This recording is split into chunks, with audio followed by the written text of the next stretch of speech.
Welcome, everyone. I'm glad that you are here joining us this afternoon for what promises to be a fabulous webinar titled Art from Trauma.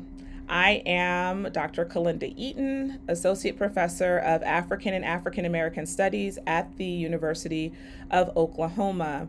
I have the pleasure of also being one of the contributors to a fabulous collection of essays that we will where we will hear of which we will hear contributors today, and I am going to begin by thanking the Center for Peace and Development and also the Security and Context Center for hosting these fabulous speakers this afternoon. I also want to acknowledge that Dr. Chantal Kalisa's brother should be joining us today and may already be in the audience. And we are honored that you are here, and we are honored to have been able to contribute to a collection that places your sister and your family on kind of the level that they need it to be, which is of greatness. So thank you so much. I will begin by introducing the panelists. Dr. Bea Gallimore is one of the co-editors of Art from Trauma. She is Professor Emerita of French and Francophone Studies at the University of Missouri, Columbia. She published 2 books and numerous articles in Francophone studies. Since 2004, her publications have focused on the genocide against the Tutsi in Rwanda. Dr. Gallimore's recent publications analyze gender issues in genocide and post-genocide Rwanda. She is also a certified trauma counselor and founder of the nonprofit Step Up American Association for Rwandan Women. The title of her presentation today is From Searching by Mind to Searching by Heart, a Legacy from My Mother. Dr. Gerise Herndon is the other editor of Art from Trauma. She's the director of the International Studies program at Nebraska Wesleyan. She has published emerging perspectives on Maurice Condé, a writer of her own, as well as articles on Rwandan women's power and teaching genocide studies. She has served as consultant for the University of Rwanda Center for Gender Studies and as a Fulbright specialist at Banaras Hindu University in Varanasi, India. The title of her presentation today is Art from Trauma, Chantal Kalisa's Legacy. Dr. Anna Rocca is professor of French and Italian at Salem State University in Salem, Massachusetts. Her research focuses on contemporary Francophone women writers of Africa, diasporic female writers, autobiography, visual arts, post-colonial feminism, and transnational feminist movements. She has published a monograph in French and 2 book collections, as well as a book titled Women Taking Risks in Contemporary Autobiographical Narratives. The title of her presentation today is Hella Amar on Tunisian prisons. Heather Connell produced and directed the feature documentary Small Voices, The Stories of Cambodia's Children. Her second documentary, Forget Us Not, follows the stories of non-Jewish Holocaust survivors. Connell founded and is the executive director for Safe Haven Medical Outreach Program, a nonprofit medical, educational, and therapeutic outreach for children with disabilities in Siem Reap, Cambodia. The title of her presentation today is Empowerment Through Storytelling and Visual Arts. Dr. Margaret Jacobs is the Chancellor's Professor of History and the Director of the Center for Great Plains Studies at the University of Nebraska-Lincoln. She is of settler background and collaborates with Rosebud Sioux journalist Kevin Abaresk on Reconciliation Rising, a multimedia project that showcases Indigenous people and settlers who are working together to honestly confront painful and traumatic histories, promote meaningful and respectful dialogue between natives and non-natives, and create pathways to reconciliation. She has published more than 35 articles in 3 books, primarily about Indigenous child removal and family separation. She will publish After 100 Winters in Search of Reconciliation on America's Stolen Lands with Princeton University Press in 2021. The title of her presentation today is The Art of Recovery. I now invite the co-editors to present.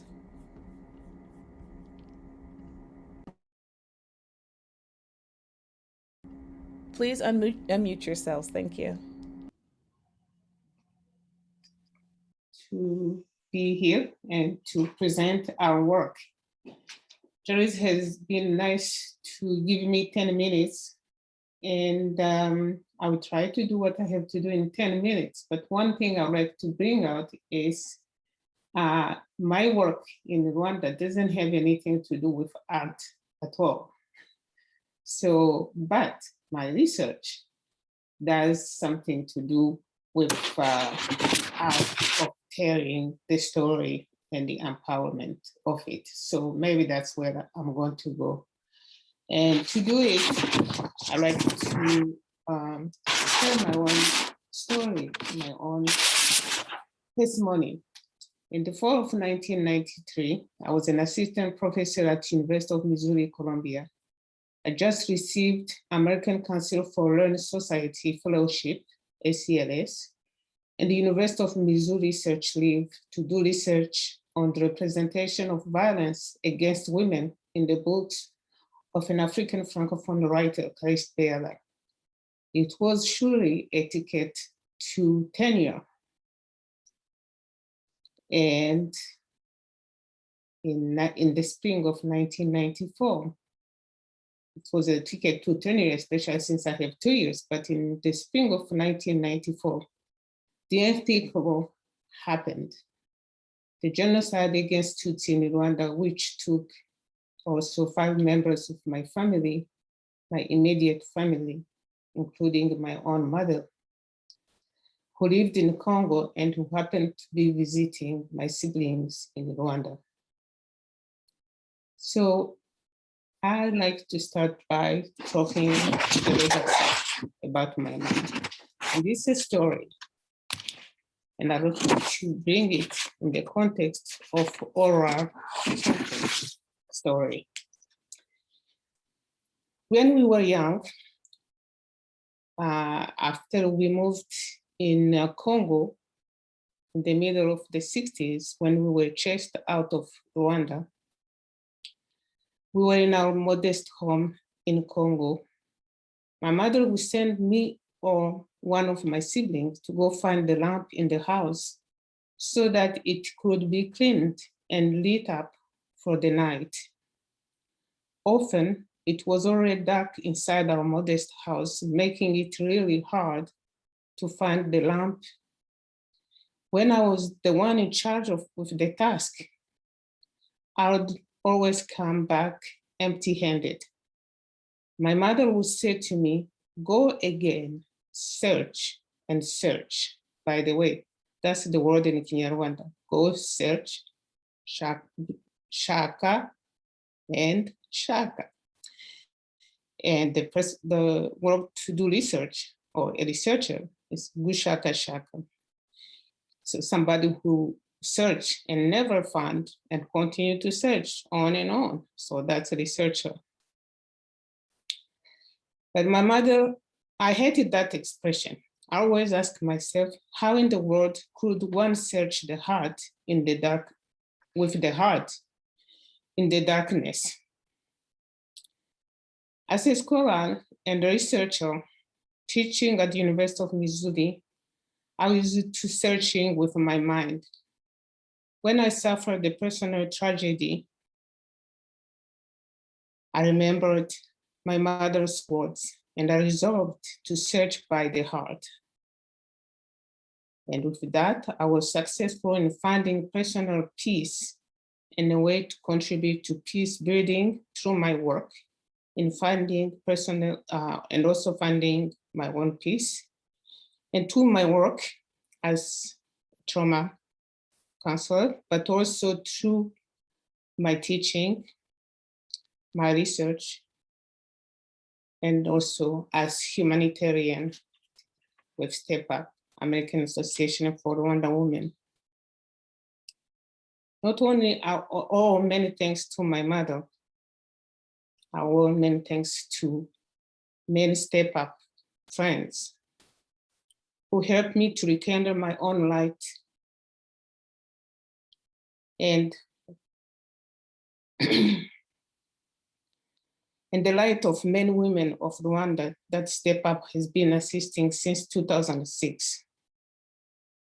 That's my story. It's your story too.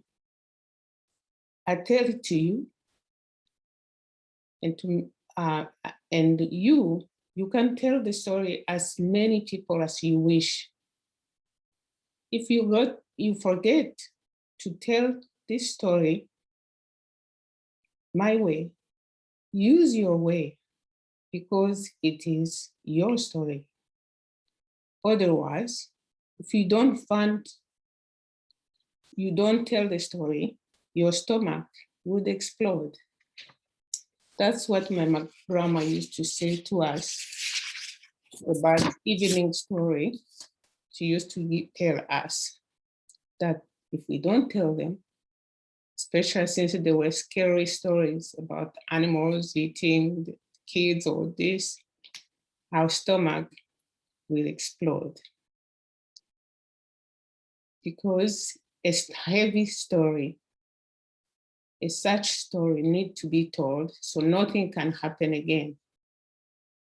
And you, as my listener, you were invited to tell the story. Even if you change my story, there's no copyright in the universe of orality. It's your story. And as a matter of fact, in Africa, a story is true when it is told by many storytellers.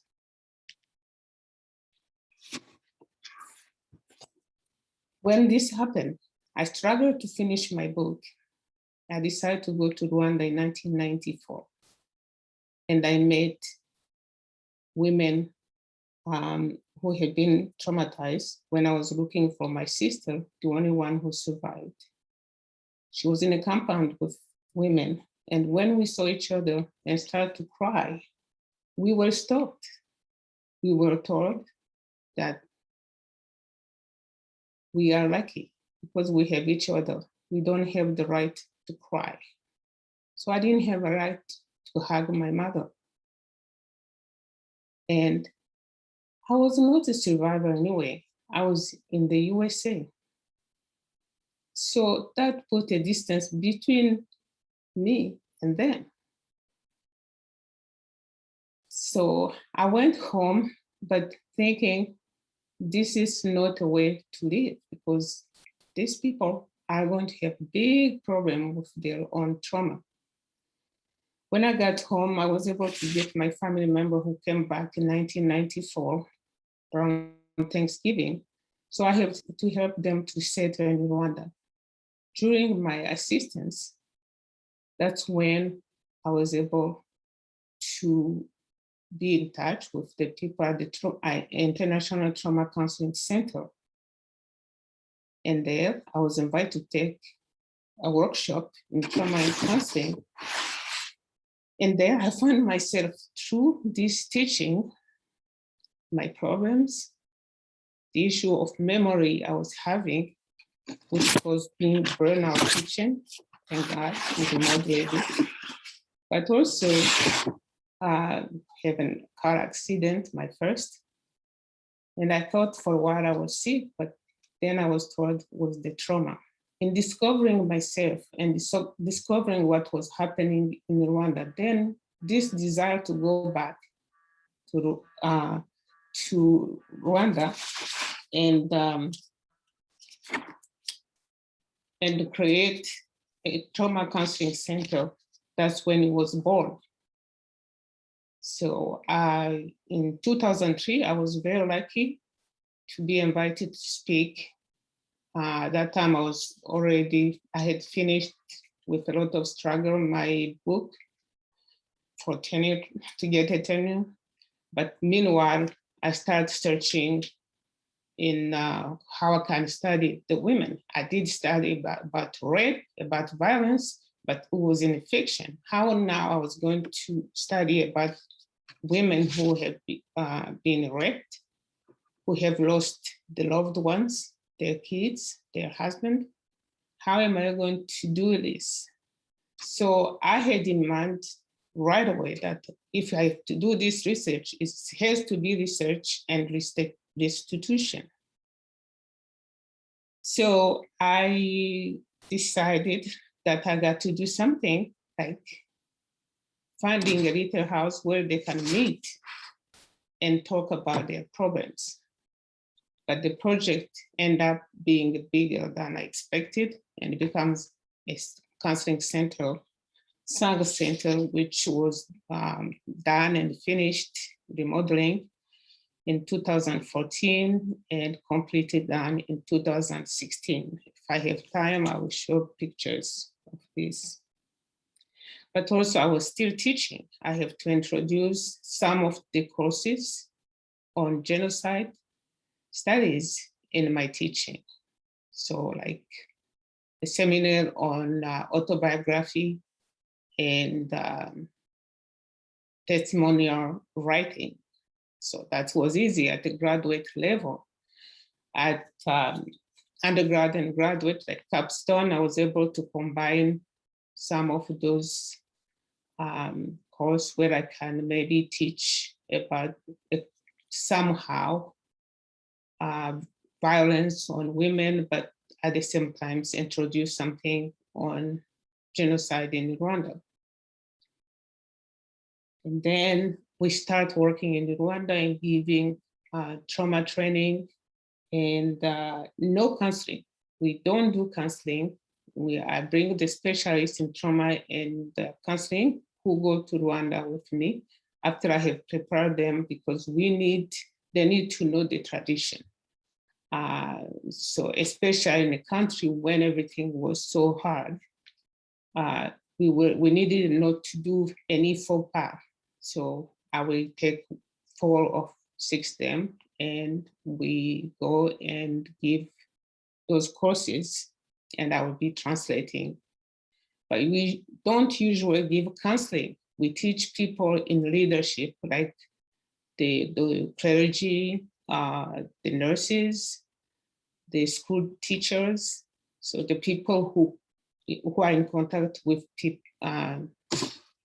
human beings who were traumatized or who are still traumatized or who are still even today traumatized. But when I met with the first association, and was the Abbas Association, how many minutes do I have left? 1. So the Abbas Association was an association of women who had been raped, all of them during the genocide. And they told us they are traumatized when they don't have food, when they don't have something to feed their kid, when they don't have uniforms. So there was issue of economic issue. So we decided to introduce also income generating projects with those women, and we adopted them clearly. I cannot finish everything now, but I need to come back and tell you how these oral stories is used in their own counseling in the associations in Rwanda. And as you have seen, the article I've published about Ingomansha for Gerise. Bea, thank you so much. I'm sorry to stop this oral tale, but I hope during the question answer period we can come back to this experience. I am fortunate to have visited the counseling center before it was finished, and I've seen the work that you've done with the women in Rwanda.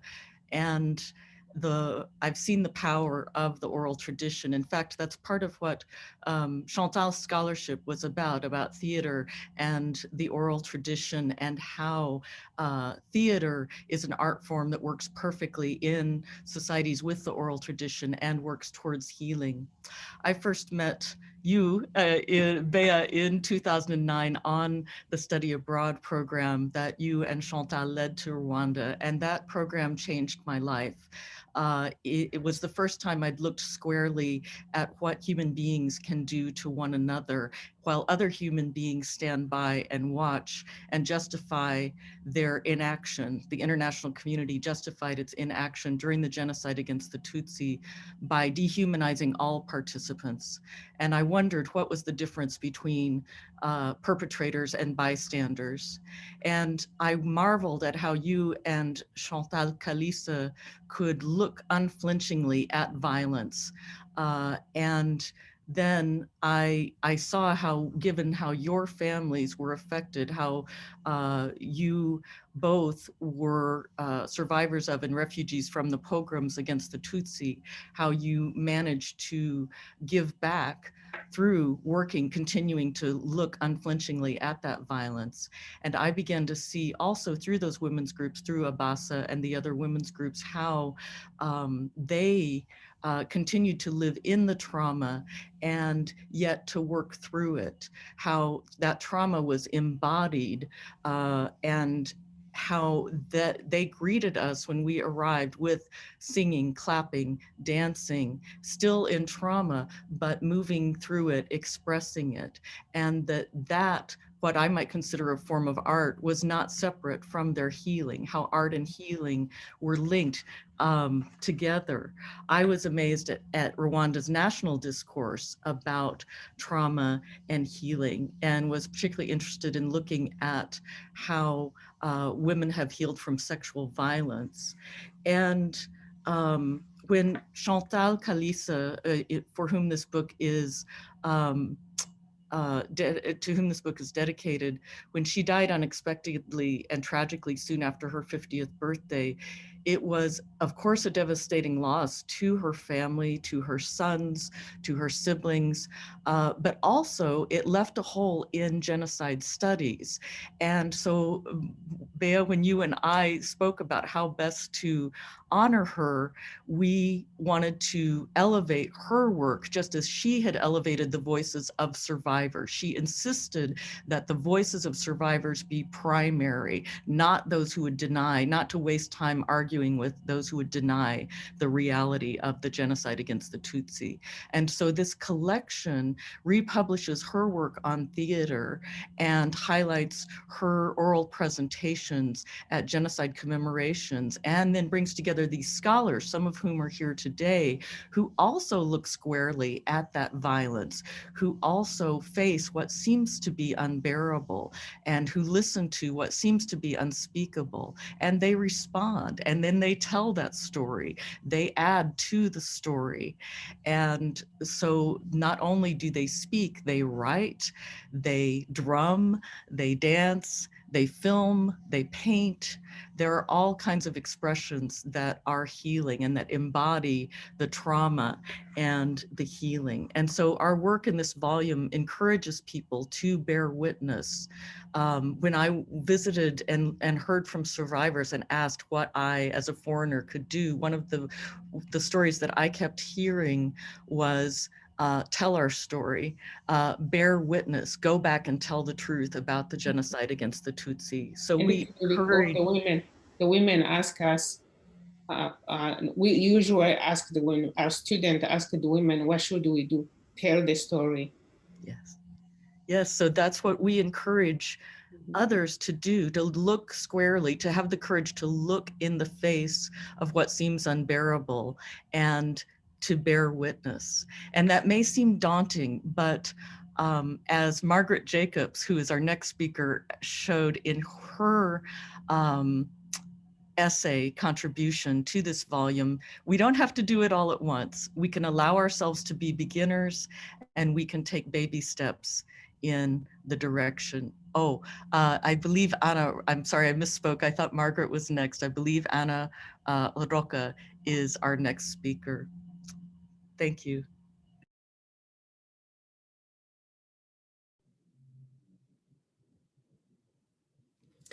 Good afternoon, everyone. I'm really proud to be part of this panel, and I'm also eager to share the work of a Tunisian author and artist.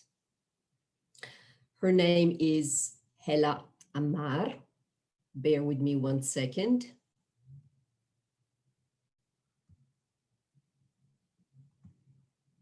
Okay. So Hela Amar is a feminist visual artist, a jurist, and a professor of law at the University of Tunis. And her personal and professional commitment to human rights causes is reflected in both her artistic production and legal engagement. In 2011, just 18 days after what came to be known in the media as the Jasmine Revolution, Amar was invited to participate in the project Artocracy Inside Out Tunisia that was intended to counteract 50 years of President Ben Ali's street portraits. As a result, a series of citizens' photographs were placed on the streets to illustrate the rich diversity of Tunisian society. Citizens didn't react very well and started to tear off those images, probably because, as Amar remarks, they considered art either as elitist or as blasphemous. And this perception, according to Amar, frequently mirrors the gap between urban and rural communities in Tunisia and puts artistic expression as well as other forms of freedom at risk. In the same year, in 2011, as a jurist, along with other 3 female members of the Tunisian National Committee, Amar visited 12 prisons. They investigated on abuses and civil rights violations that occurred during the revolution. And their mission was to question the penitentiary's supervisors and detainees about the fires, violence, mutiny, evasions, and deaths that occurred from December 2010 to January 2011. In these 4 weeks, 338 people were killed and more than 2,000 people were seriously injured. And the 4 women had the opportunity to visit prisoners in their cells and to record their depositions. Amar also received the exceptional permission to take pictures, and her camera was the first to penetrate Tunisian prisons. Until the end of the regime, Amar states, prisons were a highly secret, closed world, one of the pieces of the dictatorial machine. When she entered the penitentiaries with a camera, she said, inmates were happy to have an advocate, someone who was concerned for them and about the conditions in which they were living. Even the penitentiary administration was willing to finally unveil what had been hidden for so long. However, in 2012, when she returned to the prisons to conduct the survey on death penalty, her camera was no longer permitted and she was no longer allowed to record inmates' testimonials. After this life-changing experience, Amar articulated her material in a variety of formats. In 2012, she staged a visual installation entitled Kunfa in the Casbah's subterranean parking lot. In 2013, she co-authored the book Le Syndrome de Siliana, a judicial survey against the death penalty. Based on the name of a small town, Siliana, situated in one of the most neglected regions of Tunisia, this survey links the highest number of people receiving the death penalty in Tunisia to severely disadvantaged groups. Results indicate, Amar remarks, that the nation is operating a judicial system entirely influenced by class. And the analysis goes further and suggests an historical continuity between the repressive colonial system of the past and the urban elite's abuse of power over rural communities of the present. In 2013, Amar also shared her personal experience at the local and independently organized TEDx Carthage event. Entitled, "Would You Trust Criminals?" The aim of her talk was to dismantle the preconceived idea that all prisoners are dangerous criminals, while showing the faults and failures of a corrupt judiciary system.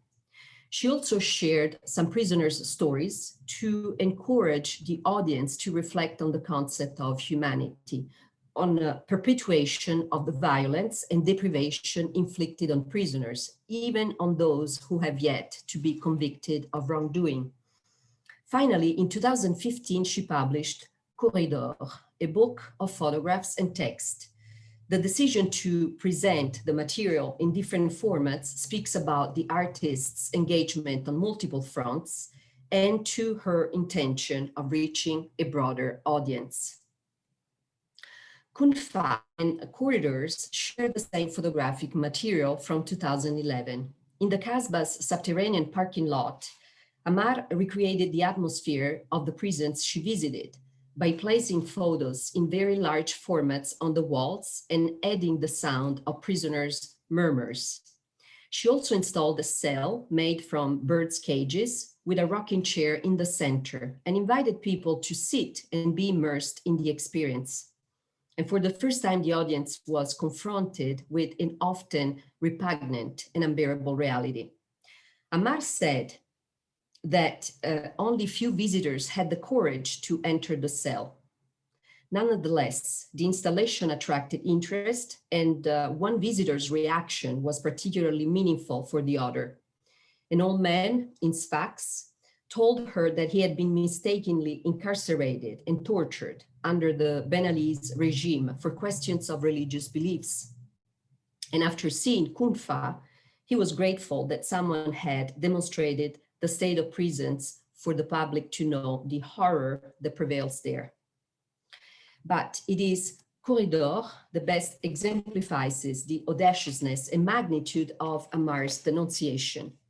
The book combines a very personal and vivid narrative with dramatic photographs. It comprises 14 chapters, each of them describing aspects of the prisoner's wretched daily life: unsanitary food, deplorable cell conditions, internal corruption, prolonged isolation, humiliation, torture, rape, psychological and physical abuse of prisoners on death row, forced estrangement of female prisoners and their children, psychological distress, traumatic disorders, and the absence of health care. All female prisoners, Amar asserts, have been coerced into delinquency by poverty or domestic violence. In the first chapter entitled The Human, Amar makes two commitments: to pay homage to all of the imprisoned human beings she met, and to be loyal and truthful about what she saw and heard. By means of this testimonial book, though, Amar did much more. She crafted a cumulative testimonial by embedding into her personal experience those of others: prisoners, guardians, a woman often superimposed on her pictures, and also an ex-prisoner, Sadok Ben Menni, that you see here on the left side of the image. Historical leader of the Tunisian left and fierce opponent of President Bourguiba, Sadok Ben Menni was kept in prison for many years and tortured by different totalitarian regimes. In the postscript of Corridor, he shares the horrifying details of those years. He also indirectly speaks about how trauma worked for him. That is, it made direct testimonial impossible and brought about guilt. This is what Amar saw the first time she accessed the 12 penitentiaries. Except for the prison in Morna Gouya, built in 2006, all prisons are old colonial farms or structures built in the same period. They are cold and humid in the winter and stifling in the summer. Most of the prisoners are confined to rooms with far less than 1.5 square meters, which stands for 16 square feet per person. Poorly ventilated group cells of about 50 square meters which is 500 square feet, contain about 40 prisoners. And because there's no prison canteen, which means a store within the correctional facility, inmates sleep, eat, smoke, and go to the bathroom and often wash themselves in the same space. Bathrooms are separated by a wall with no doors, and there are no tables, no chairs, and sometimes no bed. And food is stored on the floor. The weekly showers are intermittent, which cause skin diseases or pulmonary infections. Severe overcrowding was also one of the reasons why during the Tunisian Revolution in the Monastir, for example, 49 inmates were killed in a fire. Some died from smoke inhalation and others were burned to death. And prisoners, Amar said, still have scars on their faces and bodies. Inmates sit on their beds, and the majority neither work nor receive vocational training and are only allowed to leave their cells twice a day for periods of 45 to 6 minutes. Amar thoughtful and empathetic photographic aesthetic expressed through photomontage encourages questioning and conveys feelings. It limits voyeurism while increasing the number of witnesses and points of view. Her primary reason for using photographic superimposition, she says, was to preserve inmates' dignity. She also said that the reality was so horrific that those images overlaid first in her memory. At the time she took those photos, she said she experienced a no time frame, a displacement so strong that it could not be understood in terms of time. The result is a photographic image that is a cross between reality and hallucination, where people look evanescent and ghostly. In many photos, a female face is superimposed and looking at the spectator with open or closed eyes. The author says that this presence represents a projection of herself looking at the inmate's reality and sending back her gaze to the spectator. The female presence and her gaze have multiple functions.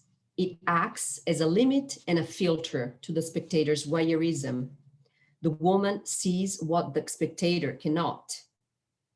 She also stands as a witness, and her open eyes almost act as a recording device that assures that those stories will never be forgotten. The woman's face also conveys emotions that her closed eyes enhance. Indeed, there is often a close relationship between the narration and the photograph, as in the chapter on sexuality, where next to the photo entitled Silence d'eux, Amar contextualizes the tragic details of a beautiful young man's life. This 18-year-old boy happened to be there for involuntary manslaughter. And because of his beauty, guardians feared he could be raped and transfer him to a different pavilion among more trustworthy adults.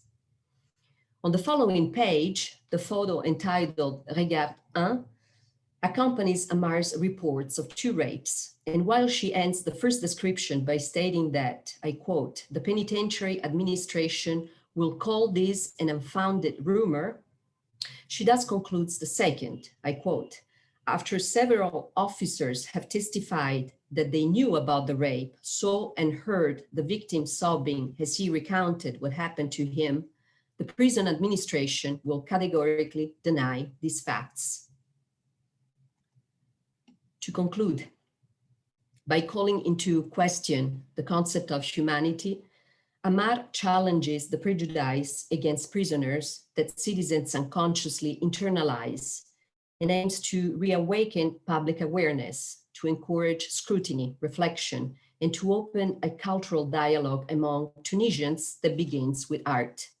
Art is Amar's preferred medium for addressing cultural wounds and compassion, which implies a mutuality in the experience of suffering. Art is also used for proposing the recontextualization of Tunisian history in ways that eventually heal and empower citizens. Thank you very much. Thank you, Anna. And now we will have Heather Connell.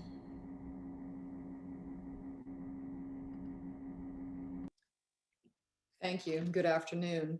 I am really grateful to have been given the opportunity to contribute to Art from Trauma, Genocide and Healing Beyond Rwanda, and thankful to be participating today in this really important discussion and sharing my experiences as a filmmaker who has been working in various countries that have experienced genocide. When I founded Displaced Yankee Productions with a focus on documentary, I was drawn to the concept of using film as a platform for raising social awareness, education, activism through entertainment, and giving a voice to those who may not have been heard. Both of my documentaries, Small Voices, The Stories of Cambodia's Children, and Forget Us Not, focused on countries that had suffered genocides, Cambodia and Germany, respectively. To make the decision to share one's story on such a public platform can be healing, but it is also a deeply personal, terrifying, and a vulnerable decision. I believe strongly in the concept of empowerment through storytelling and the power of healing that can come from reclaiming one's voice. Yet one of the most humbling early lessons for me was recognizing that it was not about me giving someone their voice. It was creating a safe space in which survivors would be able to share their histories and their own road to healing and identity in their own way. There is a responsibility of the filmmaker to not step in and shape what is being shared for the purposes of furthering our own agenda as filmmakers, or even the needs of the audience. When I was filming Small Voices, this was a lesson I learned in particular from one young boy named Nien, who lived and worked in Stangmenche, the city's garbage dump, which is one of the hells on earth. And I had gone into the project thinking I would just show up with my crew and my cameras, and of course kids would speak to me about their lives of poverty and struggle, because wasn't I there to help? And I spent the entire day fruitlessly trying to interview kids because that's the way I thought it would go. And then Nien, this incredible 12-year-old boy who was digging through the garbage on the top of a truck, called down to me and said, I would like to talk to you. I would like to tell you my story, but you're going to have to wait until I finish working. And so I stopped trying to create my story of the kids of Stangmenche. And he in turn trusted me with his story, welcomed me into his family, and allowed me the privilege of being able to give voice to his experiences. And 15 years later, I'm thankful to still be friends with this remarkable young man who actually grew up to be a filmmaker in his own right. I took those lessons with me when I made Forget Us Not. And Forget Us Not focuses on some of the stories of the survivors of the 5 million non-Jewish victims of the Nazi Holocaust.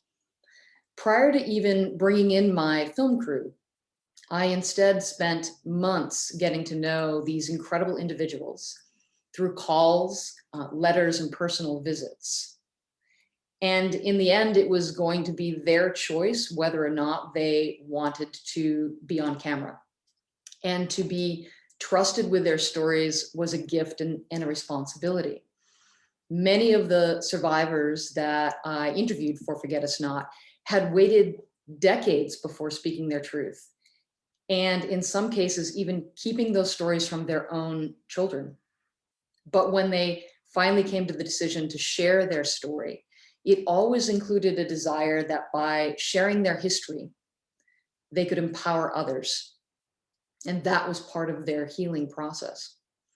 I'm going to share some photos of some of these remarkable people. Bear with me while I screen share. While I relate a few of these experiences. This is Natalia Orlov. Natalia found her voice in healing for many years through music. teaching music, participating in choirs, and finding healing through sound and music. And she had actually not spoken of her years with her family in a concentration camp, even with her children. And then one day she was out to dinner with a friend, and he had watched her for many years quietly tuck bread rolls and other various food into her handbag when she thought no one was looking. And he got up the courage to ask her why this was. And she made the decision then to share her story with him and share with him the pain of starvation. And from that moment, she realized that by sharing her story, it had helped her start to heal. And she realized that by sharing her story, she could help others understand the magnitude of what so many had gone through. This is Vera Young.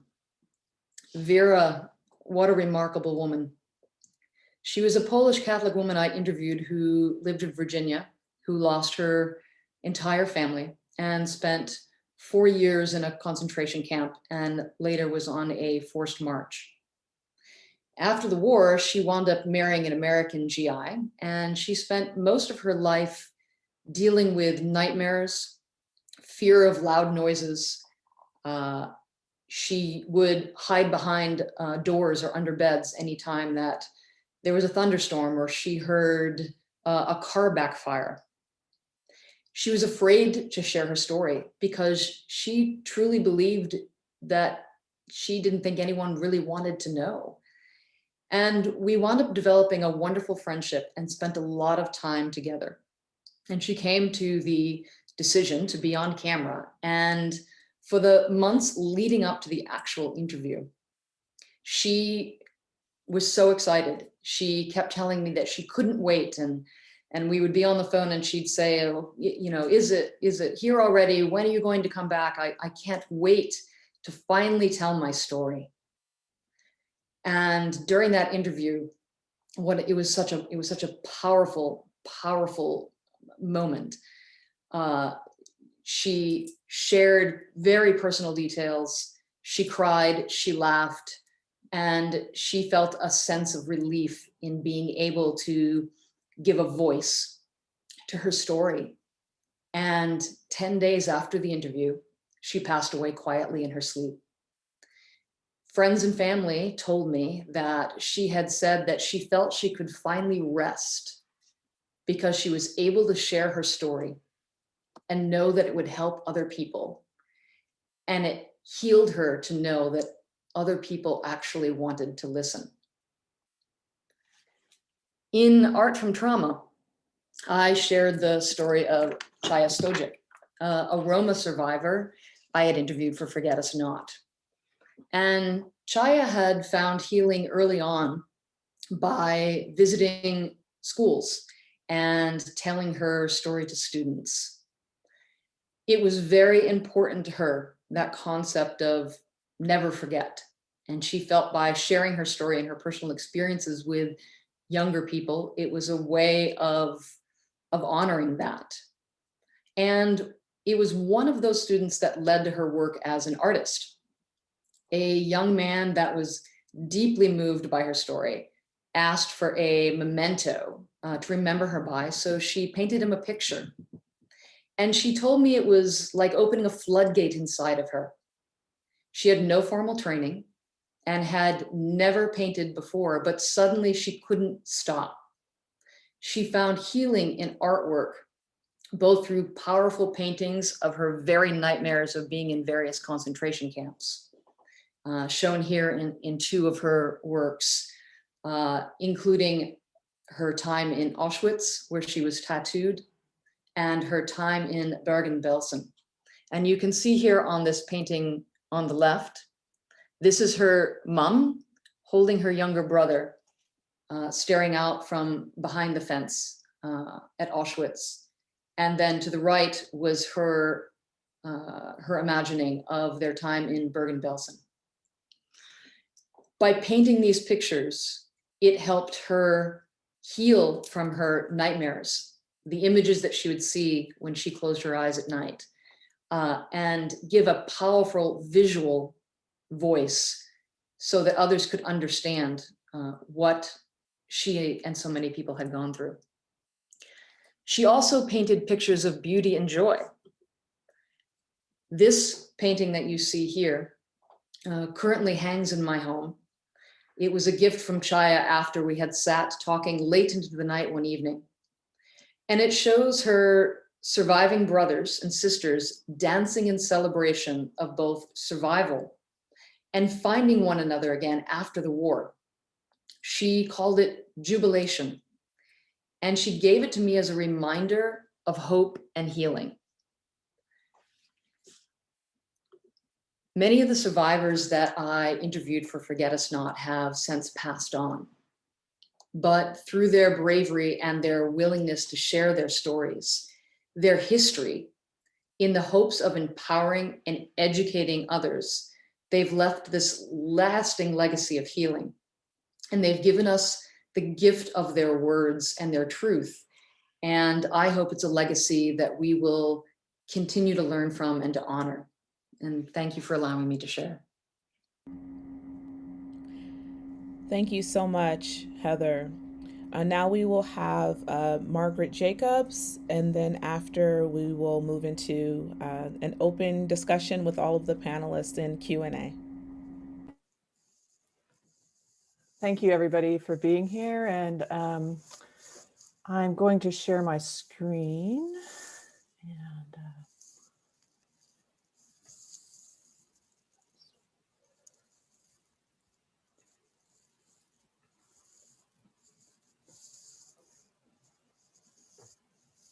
so I want to first begin by just letting you know where I'm coming from. When we used to gather in person, we knew where we were.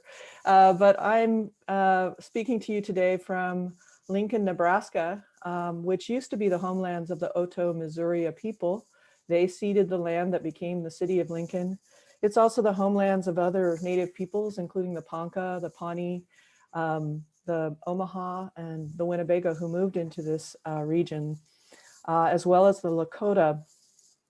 And I would like to dedicate my talk today to Chantal, who was a dear friend. And as you can see, it's called The Art of Recovery. And as I think about Chantal today, I realize that I'm still recovering from the loss of Chantal, and I know that many of you are too. And I just walked by her house the other day and thought of her very much. And I also want to thank Gerise and Bea for the incredible work they did to gather the stories and articles and work of Chantal in the Art from Trauma book. It's a beautiful book in all ways, and I just really appreciate your work on that. And to any family members of Chantal who are out there today, I just extend my greatest love to you and to Chantal. A couple months ago, I was asked to talk at a small women's history conference on the theme of recovery. And I just thought that is such a powerful concept, recovery. And it means so many different things. And on the left part of the screen are some of my ideas about what recovery means. You know, recovery is healing.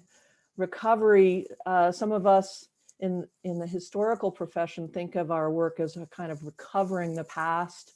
Many of us, I think, here today think about recovering voices, recovering perspectives of those who've been marginalized or left out of history's telling. And I like what Heather had to say too about the idea that we're not, we used to talk in the history profession about giving voice. That's not what I mean by recovery, but I mean the sort of almost in the way that Heather talks about making space for voices and perspectives that have been marginalized. And then I think of recovery as an act of truth telling and reconciliation. And my own field is very far from the field, perhaps in some ways, that Chantal and many of you are involved in, whether it be in Tunisia or Cambodia or Rwanda. My own field is here in the United States and looking at settler indigenous histories. And in that context, I think of recovery as in these various ways that you see on the right hand of the screen. And I should say that it's my colleague, my wonderful colleague, Deirdre Cooper Owens, who invited me to participate in this conference, who thought up this imaginative theme of recovery. And I've been thinking very hard about how to apply the work of recovery to being a scholar and to being a historian. So I think about what is the role of art in recovery. I've got these big sort of philosophical questions here. Really, who is an artist? What does it mean to be an artist or to make art? And then the question that comes along with that for me is, can a scholar be an artist? I think of myself as a scholar, a historian, a writer, but I've rarely thought of myself as an artist. And when I was preparing for this, I was thinking, well, like, what would it mean to be an artist? I think it's about making a creative response, in this case, to trauma, to egregious atrocities and abuses. And so often I feel like in our training as scholars, we're not particularly taught to be creative or even responsive. And so I really, in thinking about this, really want to embrace the idea that a scholar can be an artist, or a scholar should be an artist. We should be people who are creatively responding to the atrocities and abuses that we write about or that we research. And thank you, Bea, for that definition of research. I just love that.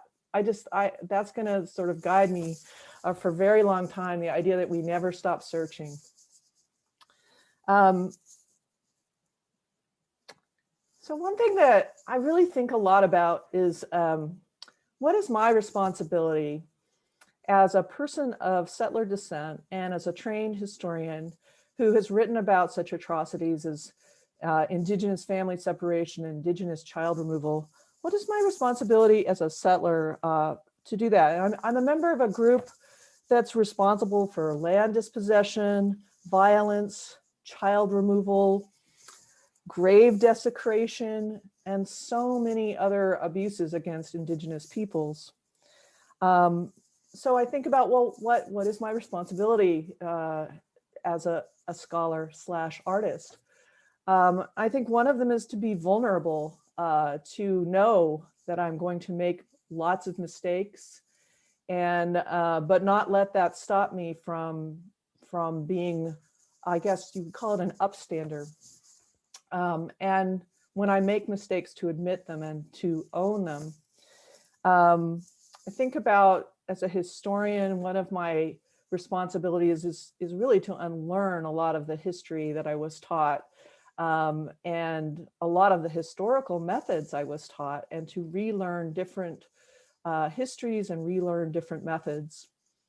And part of this too, I see as, again, I think of my training as an academic. I was often trained as a historian to do my archival research and then go write my book in my little garret, rather than to think about all the ways I should and could collaborate and partner with many different people who are really stakeholders in the histories that I write about. And I've also thought about the ways in which a scholar artist can put their work into service toward recovery, recovering from past atrocities. And the last point I have there with the 3 R's, respect, relationships, and reciprocity, are key concepts, I think, of Indigenous societies, cultures, scholarly theories as well, about being in the world, that I think that are sometimes at odds with sort of Western academic discourse. And so, but I think they're so crucial to recovery efforts.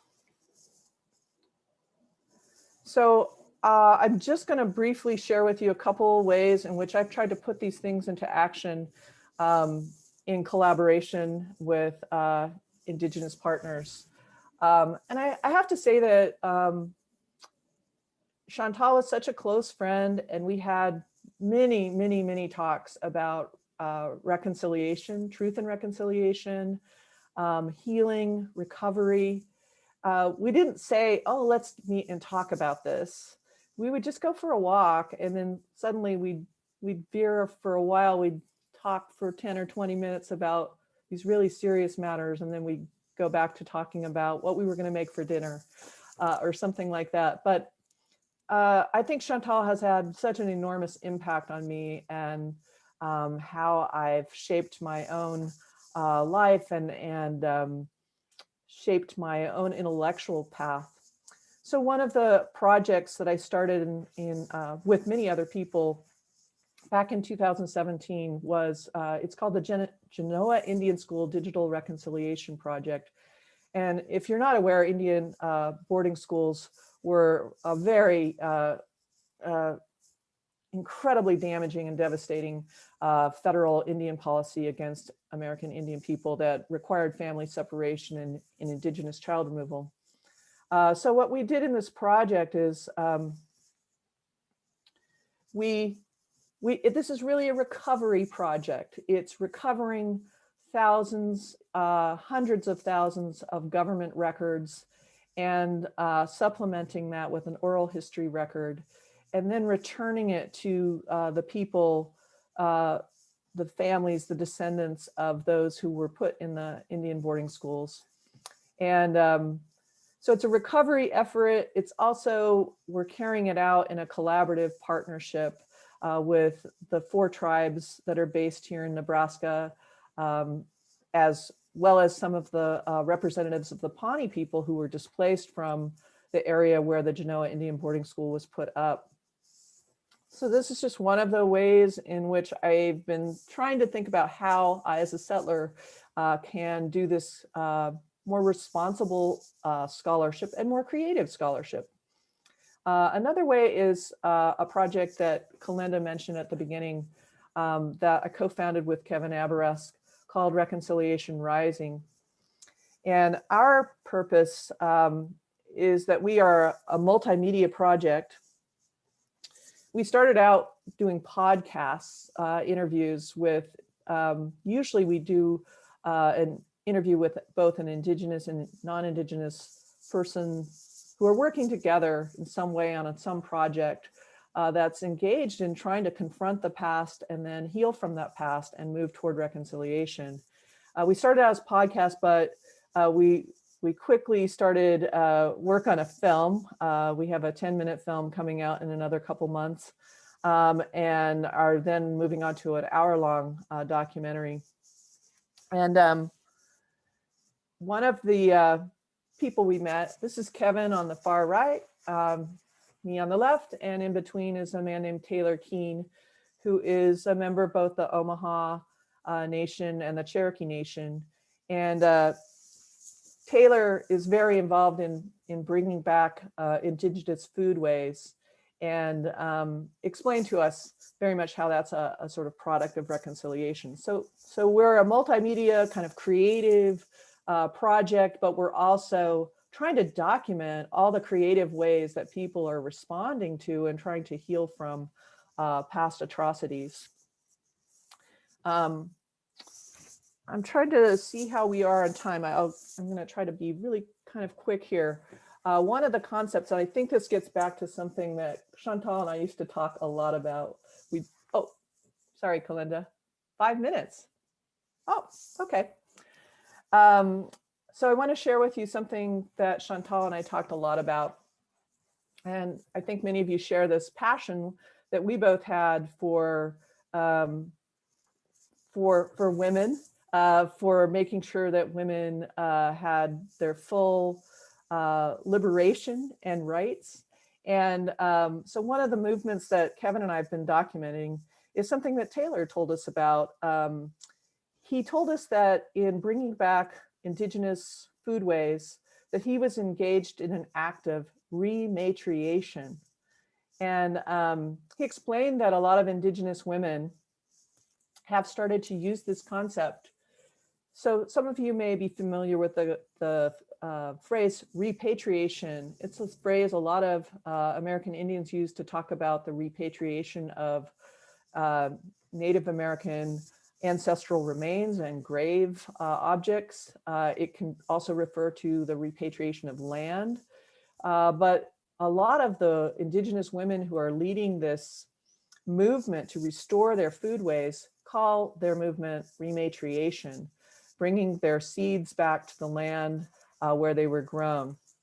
And so this was another person we met, Deb Echohawk, who I believe is really engaged in a project of recovery, of healing on a kind of community level by growing the food that her people used to grow. And the Pawnee were removed from Nebraska to Oklahoma, but they've regained some land back in Nebraska where they're planting their crops again and rematriating the land. And this was one of the stories we told here was about Deb Echohawk on the right and her friend Ronnie O'Brien on the left, who started the Pawnee Seed Preservation Project, where they kept alive seeds from over 100 years ago that they had lost, or they had not lost, but they were no longer able to plant them in their homelands. But the Pawnee kept them in their families. They kept them in small beaded bags. And over 100 years later, and it's a very long story, I won't tell you the whole story, but Ronnie reached out to the Pawnee Nation. She was a director of the museum at an archway over the Interstate 80 that goes through Nebraska. And she wanted to have more about Pawnee people who once lived there. So she reached out to the Pawnee Nation and had this idea for starting a garden. This led to a very long-standing project between Ronnie and Deb, where there's now Pawnee people coming back to Nebraska who are planting their own gardens with their many, many varieties of corn, as you can see here on the right, in this act of rematriation. So I just want to end with a quote from Electa Hare Redcorn, another member of the Pawnee Nation. And Electa's getting her PhD in, I don't know exactly the field, but something like agricultural economics. And Electa told us, when I asked her what rematriation meant, she said, "We know that we held onto that corn from that walk all the way from Nebraska down to Oklahoma, a really difficult, challenging time where many of our people were lost, but some of us still held those seeds. Then it's just a really beautiful thing to me that decades later, we found a way for those seeds to still germinate, even if they were down to like a handful of seeds. We know that each seed had been prayed over, had been thought over. And while you're bringing that home, you're finding and you're helping your people learn how to nurture that in themselves and in the seed." So I will end with that. And I want to thank you again for inviting me to be here with you and with all the other incredible presenters and co-editors and Kalenda. Thank you very much. Thank you. Thank you very much. I would like to ask all of the presenters to join us back in the room, if you could, please.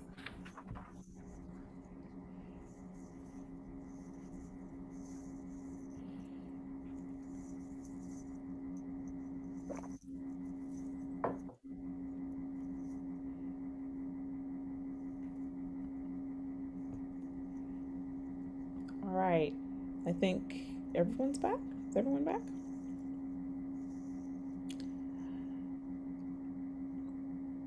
All right. And Dr. Gallimore?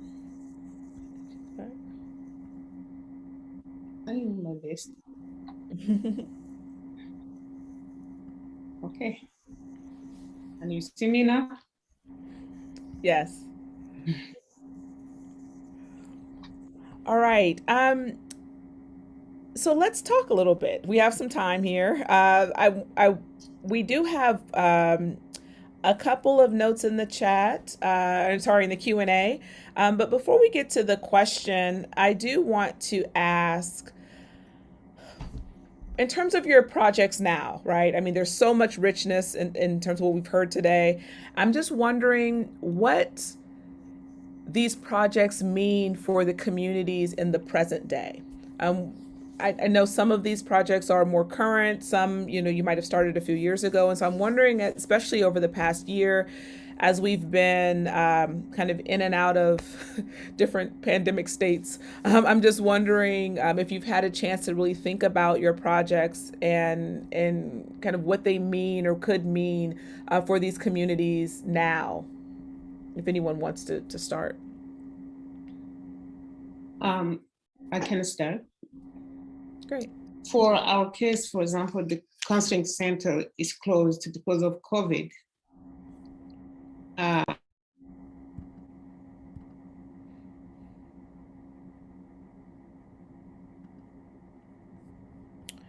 I'm sorry, Bea, you're muted. Can you unmute? I'm sorry about that. Thank you. Yeah, those women who were infected with HIV through the rape are still taking medication. And they have lost the jobs they were doing in the different places, like in cleaning dorms, in the grocery stores and stuff like that. So they have been really in bad shape. So for the time being, we are trying to find money. As a matter of fact, March is going to be the fundraiser month to give in the name of Women's Month to the center. We were able to send the money from Step Up, which we don't have a lot because the givers didn't give very much during this COVID either. So, and that has been a problem. And it's a problem also for them not to be able to have the counseling center because the head of the counseling center is there. And some of the people we trained during our workshop work there freely from time to time to help with the counseling. And that's where they were supposed to gather. They cannot gather anymore. They can talk about it. So that's have hindered our work in the Rwanda, at least in that level. Thank you. Anyone else want to speak to your current projects?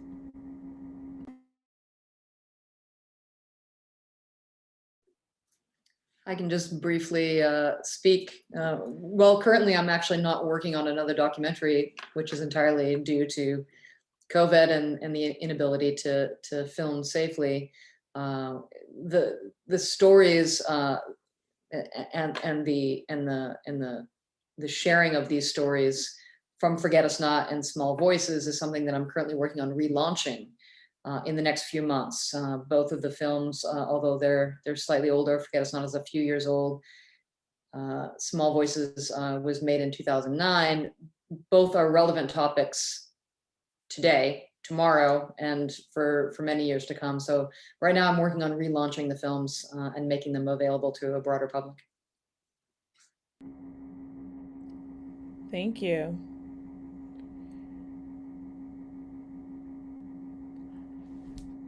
I would like thank you. Just to talk about the importance of building communities through art in Tunisia, because what happened now is 10 years ago. The revolution happened 10 years ago. So the first questions that artists, among them Amar was one of the first, had to ask was how to build communities, because the community after 50 years of dictatorship was not there. So how to rebuild trust among individuals, how to rebuild a coalition, forms of even small organization, grassroots movements, and how art can help all of this.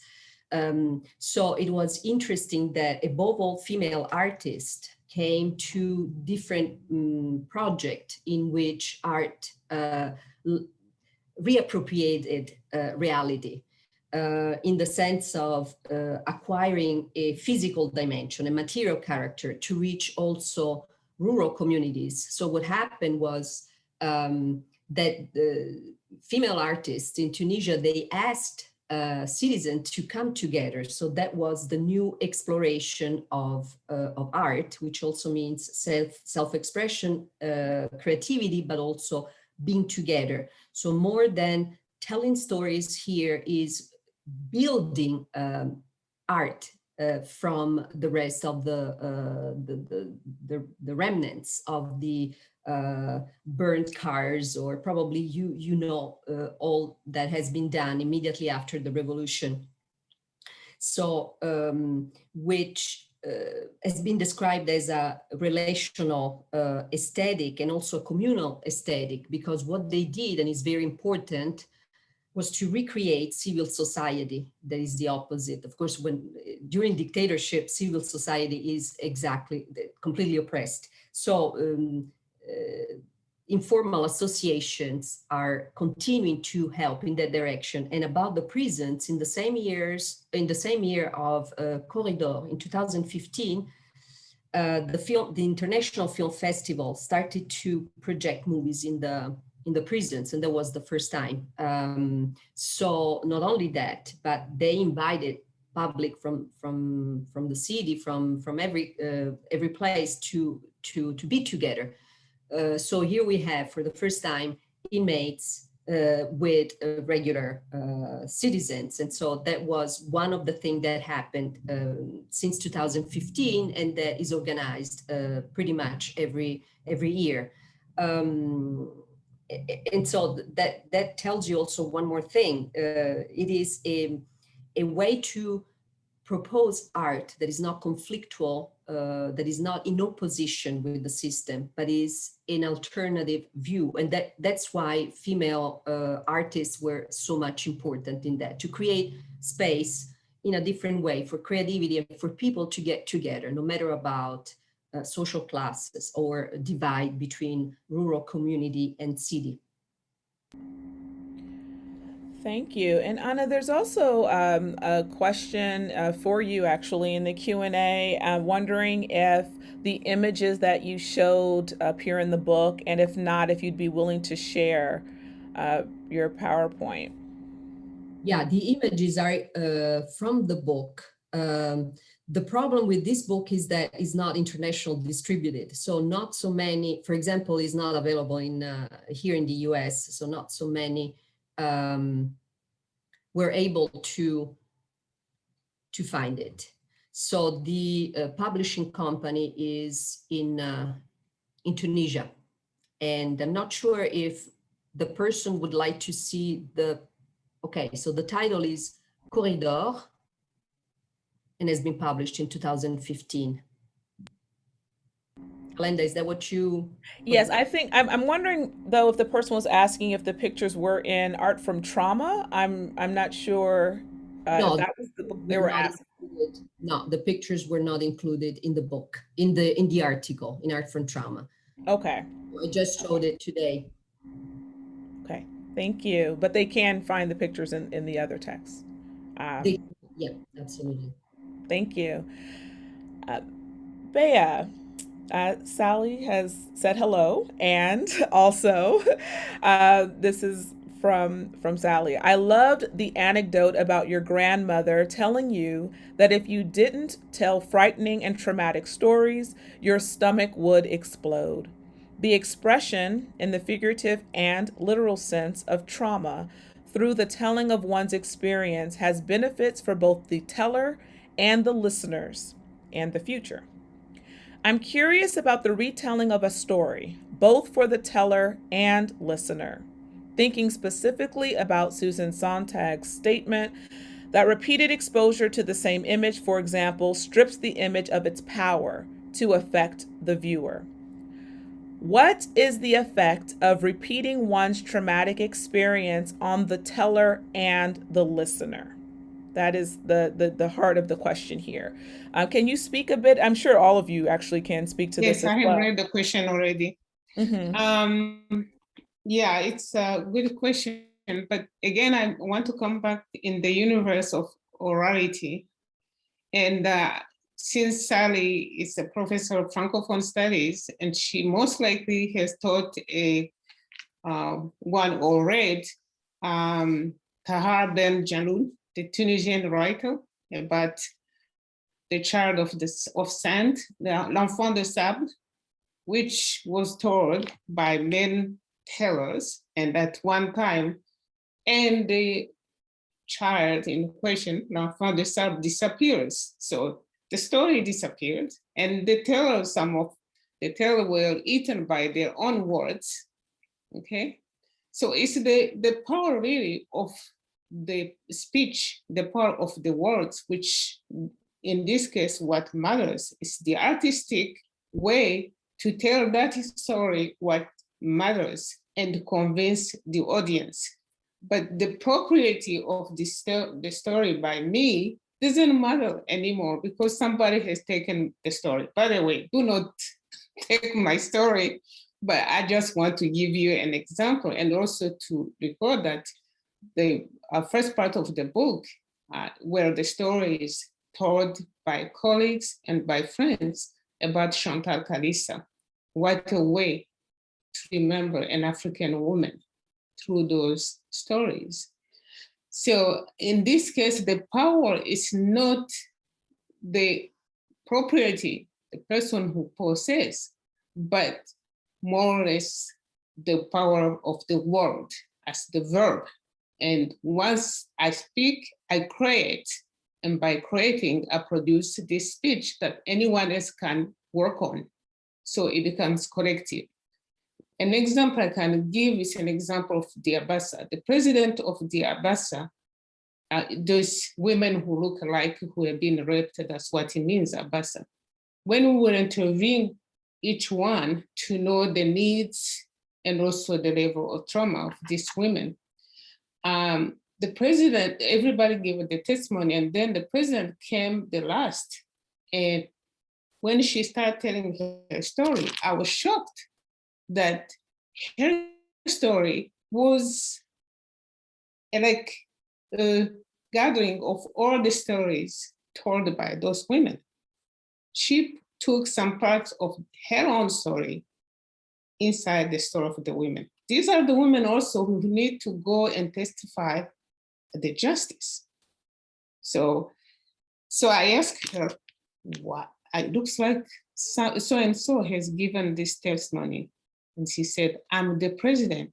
I represent them, and I have the right to tell their story when they cannot tell them. Okay? So, but on the other hand, as somebody analyzing her, she has become like a sponge who enforce, because she had to go tell and beg for these women before we encounter them and needs and present their needs. She had to tell the story of many of them. Through this telling, she becomes like a sponge which absorbed everybody's story in the group. And she cannot distinguish anymore from her own story. But also there's this solidarity, this association. Your story is my story. We have the same thing also in the book of Esther Mujawayo, Survivors. At one place she said, I was lucky, I was not raped during the genocide. And then in the same book, she later said, it's so a shame that the killer are retained by the International Tribunal for Justice in Arusha in Tanzania, while we are dying here with HIV because of rape. So she becomes a part of those women who have been raped. But before, she just told us that she was not raped. Again, we have this form of telling and making a powerful plea and speech so she can convince, but meanwhile, she is absorbing the words of some members of the family. So, and it's unusual in the written testimonies. And another question she did ask was about the stomach exploding. In the traditional society, men don't cry in Rwanda. And women also, in general, we try your best as a Rwandan not to cry. And they're saying that tears of someone flow within her or his stomach. Okay, so the stomach is the one which contain the words, the story. It's not the mind, it's not the heart, it's the stomach. So the stomach can explode clearly, and if you don't talk about it. So that's why you need to release the trauma in order to survive in the universe of reality. And the association also requires that you get a listener, and those listeners are active members of the association in most of cases. They are absorbing your story, and it becomes their story also. Wow, that is so powerful. You have to release the trauma in order to survive. And I think I'm looking at the time and I'm seeing that we're out of time. And there's so much more we can say. There's so much more that we could probably talk about and show. I want to thank all of the panelists for your presentations and for presenting your work, not only from the text Art from Trauma, but also the work that you do as just a part of your activism. It's so important. And it reminds me of one of the last essays that Toni Morrison published before she passed away. She stated in reference to the recent political and social upheaval in the United States, quote, "This is precisely the time when artists go to work. There is no time for despair, no place for self-pity, no need for silence, no room for fear. We speak, we write, we do language. That is how civilizations heal.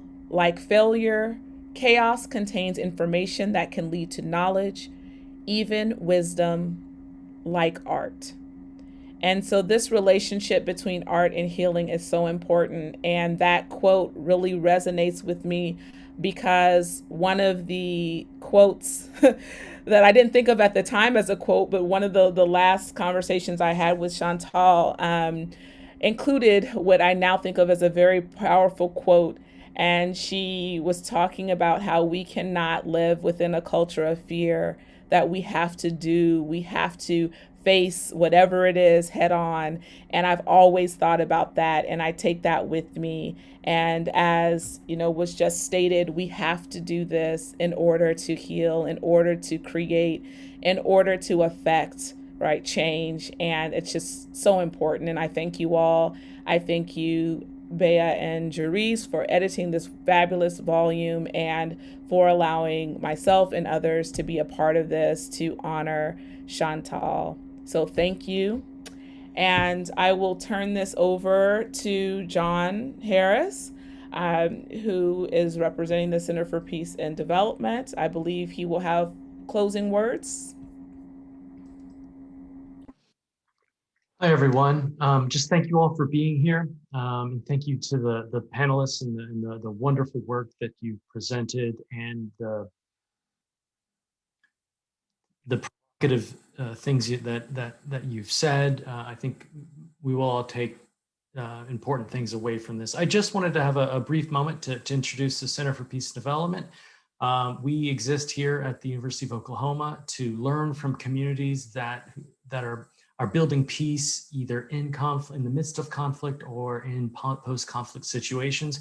And so an event like this is just truly important for that work. And so today kind of takes my breath away.